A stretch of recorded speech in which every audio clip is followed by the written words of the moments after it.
Salam, selamat pagi Bapak Ibu dan saudari karyawan Rumah Sakit Panti Waluyo yang saya kasih di dalam Tuhan. Pagi hari ini kita akan bersama memulai pekan kerja kita. Kita akan merenungkan firman Tuhan yang menjadi dasar pedoman dalam pelayanan kita. Namun sebelum kita belajar firman Tuhan, mari kita berdoa terlebih dahulu. Saya hantarkan. Bapa yang penuh kasih, Bapa yang kami puji, kami sembah, kami tinggikan di dalam Tuhan Yesus. Saat pagi ini Tuhan, kami mengucap syukur karena Tuhan sudah memberikan kepada kami berkat anugerah yang luar biasa. Kami boleh bangun pagi ini dengan kesehatan dan dengan kebugaran yang Tuhan anugerahkan. Pagi ini Tuhan, kami akan mengawali pekan kerja kami dengan mendasarkan pada firman Tuhan. Kiranya Tuhan berkati kami dalam pembelajaran firman, perenungan firman pagi ini. Di dalam nama Tuhan Yesus, kami berdoa dan mengucap syukur. Amin. Bapak, Ibu, dan Saudara yang terkasih di dalam Tuhan, pagi hari ini kita akan belajar firman Tuhan dengan tema bersehati untuk dimampukan. Nats renungan pagi ini saya ambil dari kitab Lukas, pasal yang kelima, ayat yang ke-17 sampai 20. Demikian bunyi firman Tuhan. Orang lumpuh disembuhkan. Pada suatu hari ketika Yesus mengajar, ada beberapa orang Farisi dan ahli Taurat duduk mendengarkannya. Mereka datang dari semua desa di Galilea dan Yudea dan dari Yerusalem. Kuasa Tuhan menyertai dia sehingga ia dapat menyembuhkan orang sakit. Lalu datanglah beberapa orang mengusung seorang lumpuh di atas tempat tidur. Mereka berusaha membawa dia masuk dan meletakkannya di hadapan Yesus. Karena mereka tidak dapat membawanya masuk berhubung dengan banyaknya orang di situ, naiklah mereka ke atap rumah. Lalu membongkar atap itu dan menurunkan orang itu dengan tempat tidurnya ke tengah-tengah orang banyak, tepat di depan Yesus. Ketika Yesus melihat iman mereka, berkatalah ia, "Hai saudara, dosamu sudah diampuni." Demikian firman Tuhan yang menjadi perenungan buat kita pagi hari ini. Bapak, Ibu, dan Saudara, Civitas Hospitalia Rumah Sakit Panti Waluyo yang saya kasih di dalam Tuhan, bacaan firman Tuhan kita hari ini mengisahkan tentang seorang lumpuh yang disembuhkan oleh Tuhan Yesus. Dan yang unik, yang fenomenal dari kejadian peristiwa ini adalah proses penyembuhannya terjadi setelah ia diturunkan dari atap rumah. Saat itu tersiar kabar bahwa Yesus sedang ada di rumah. Maka orang banyak berbondong-bondong datang hingga rumah itu begitu penuh sesak. Seorang lumpuh yang dibawa oleh teman-temannya untuk bertemu dengan Yesus di rumah, mendapati bahwa rumah itu sudah tidak mungkin dapat ditembusnya. Sehingga teman-temannya yang di dalam kitab Markus tertulis ada 4 orang membawa si lumpuh tadi, mengambil langkah untuk menembus kerumunan itu dengan cara membawa si lumpuh tadi ke atap rumah dan menurunkannya. Mereka bersepakat untuk menolong temannya yang lumpuh ini hingga akhir dan mereka tidak menyerah. Mereka kemudian memanjat atap lalu membongkar dan menurunkan teman mereka itu tepat di hadapan Tuhan Yesus. Bapak, Ibu, dan Saudara yang terkasih dalam Tuhan, dari renungan kita pagi ini, dari nats yang kita baca pagi ini, dari peristiwa yang tadi kita sudah baca, di situ ada kesehatian dari 4 orang yang membawa si lumpuh. Bisa kita bayangkan apabila keempat orang ini tidak memiliki kesehatian, tidak memiliki kerjasama yang baik, tidak memiliki kesepakatan yang bulat, tidak memiliki tekad yang luar biasa, tentunya tidak akan terjadi peristiwa yang luar biasa ini. Kita bisa bayangkan apabila salah satu dari mereka tidak mau membawa si lumpuh tadi di hadapan Yesus dengan cara-cara yang sungguh luar biasa tadi. Bapak, Ibu, dan Saudara yang terkasih dalam Tuhan, bersehati untuk dimampukan, bersehati untuk memberikan yang terbaik. Nah, menurut Kamus Besar Bahasa Indonesia, bersehati berarti bersatu hati, seia sekata, sepakat.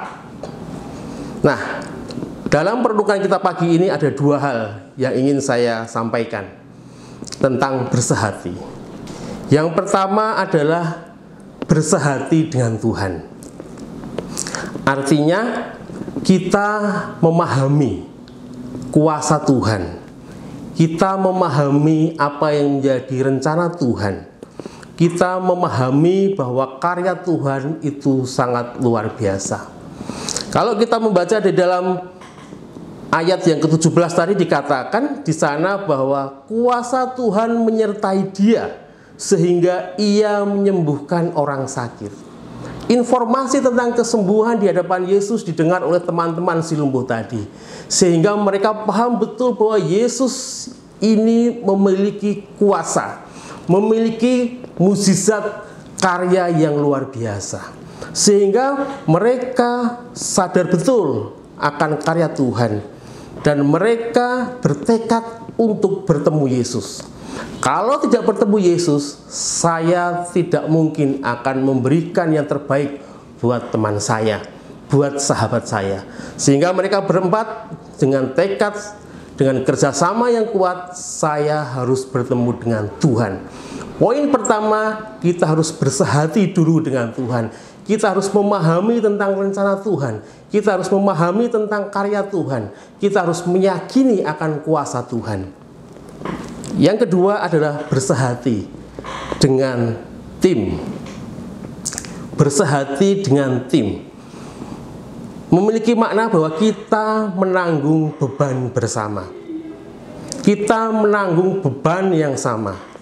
Dengan merasakan beban yang sama dan tidak melihat kondisi bahwa ini adalah bebanku, itu adalah masalahmu, ini adalah tugasku, itu adalah tugasmu, maka kita akan memiliki kesehatian.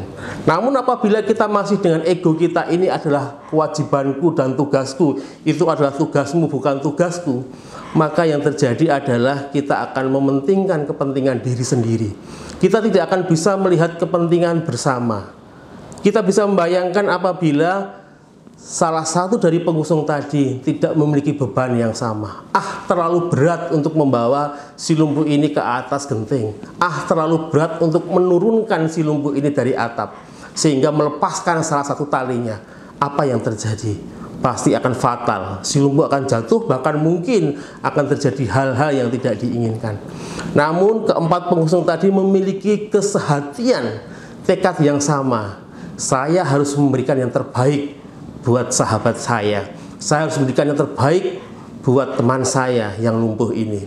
Bapak, Ibu, dan Saudara, apabila kita bersama memiliki kesehatian, memiliki kesatuan hati, seia sekata ingin memberikan yang terbaik bagi Tuhan melalui Panti Waluyo, mari kita singkirkan ego kita singkirkan kepentingan pribadi kita, kepentingan kelompok kita, kepentingan unit kita, dan kita melihat kepentingan yang lebih besar, kepentingan Rumah Sakit Panti Waluyo.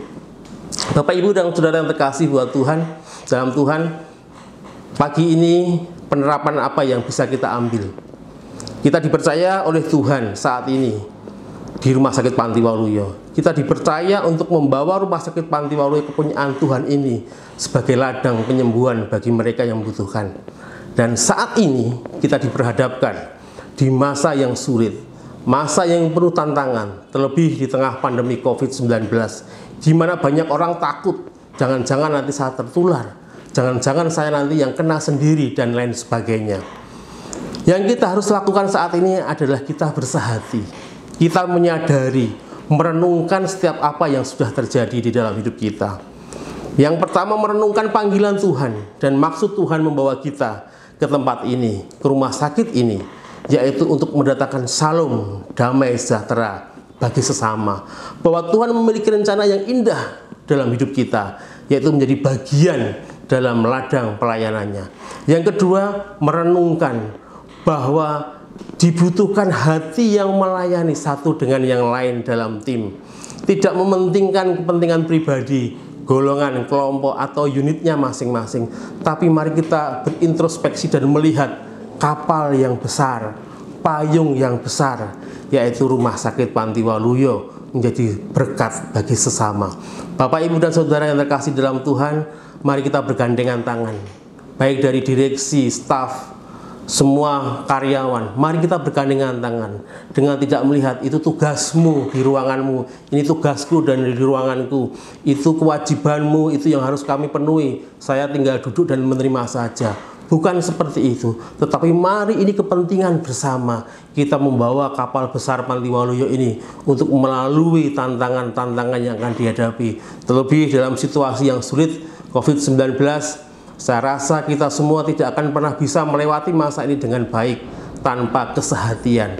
Bagaimana kita bersehati dengan Tuhan dan bersehati dengan rekan kerja kita. Tuhan memberkati, mari kita bergandengan tangan dan berikan yang terbaik bagi Tuhan. Kita berdoa. Kami bersyukur Tuhan, pada saat pagi hari ini kami boleh merenungkan firman Tuhan. Kiranya Tuhan berikan hati bagi kami, untuk kami boleh bersehati, untuk kami melihat maksud dan rencana Tuhan bagi kami dan bagi Rumah Sakit Panti Waluyo. Juga Tuhan berikan kesehatian bagi kami semua karyawan Panti Waluyo untuk bergandengan tangan memberikan yang terbaik buat Tuhan.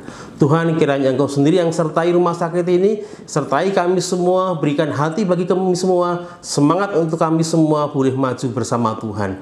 Tuhan berkati setiap pasien yang boleh kami layani, berikan mereka sukacita dan kesembuhan yang dari Tuhan, dan biarlah mereka pulang dengan membawa damai sejahtera yang dari Tuhan.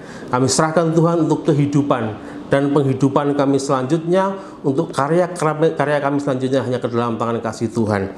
Di dalam nama Tuhan Yesus kami sudah berdoa dan mengucap syukur. Haleluya. Amin.